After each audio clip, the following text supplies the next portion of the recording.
Proud Boys leader, Enrique Tarrio, ex-Proud Boys leader, sentenced to 22 years for January 6th riot role. And that role was, he was texting people, cheering them on. That's it. This is freaky, man. Look, if you want to argue someone incited someone else to violence, like, what do you get for that? A couple years?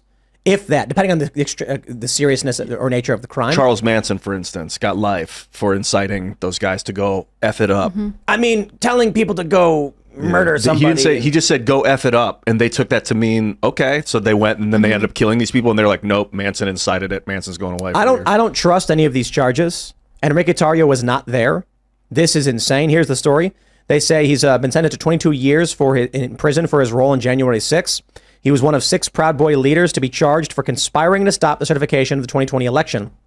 Tarrio's originally scheduled hearing was postponed, blah, blah, blah. They wanted 33 years. He got 22. They highlight a few things. And also they gave a whole bunch of other dudes 15 to 20 years. Biggs got 17. Tarrio was convicted for obstructing an official proceeding, conspiracy to prevent an officer from discharging their duties, obstruction of law enforcement during a civil disorder, and destruction of government property of the value over $1,000.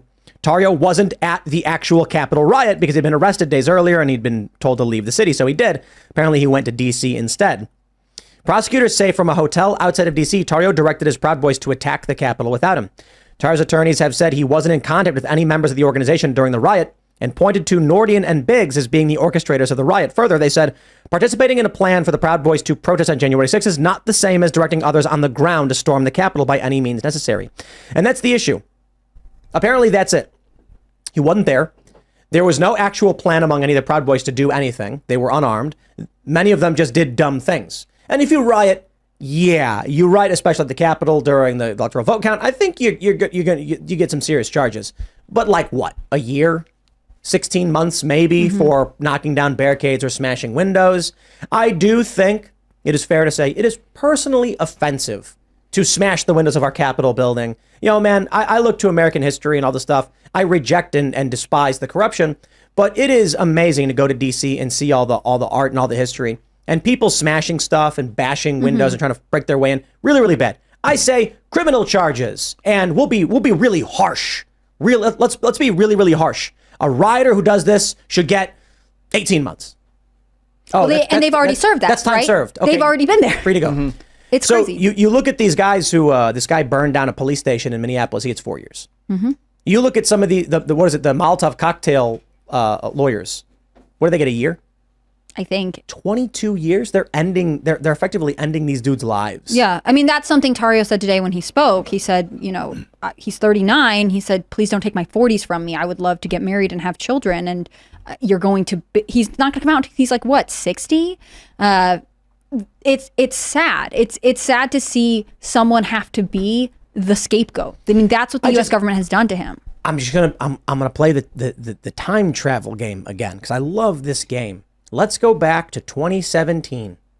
And I want you all to imagine going to one of your friends and telling them, in 2023, 6 Proud Boys will receive multi-decade sentences in prison for what the government describes as an act of domestic terror to overthrow the seat of government.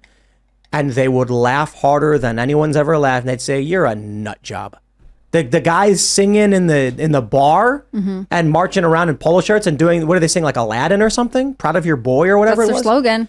Seriously? You're out of your mind. Now look where we are. Well, go ahead. There was one guy who didn't get charged who was in the Capitol that day, and that was Sergei Debidim. And he was actually a Ukrainian Azovite soldier who happened to find himself in the Capitol that day, and some photos were uncovered of him this week by Laura Loomer. And I find it crazy that you have Ukrainian spies that are in our Capitol infiltrating our seat of government, and they're not charged. They're allowed to come to the U.S. They're allowed to go protest in Orlando this week with all those guys.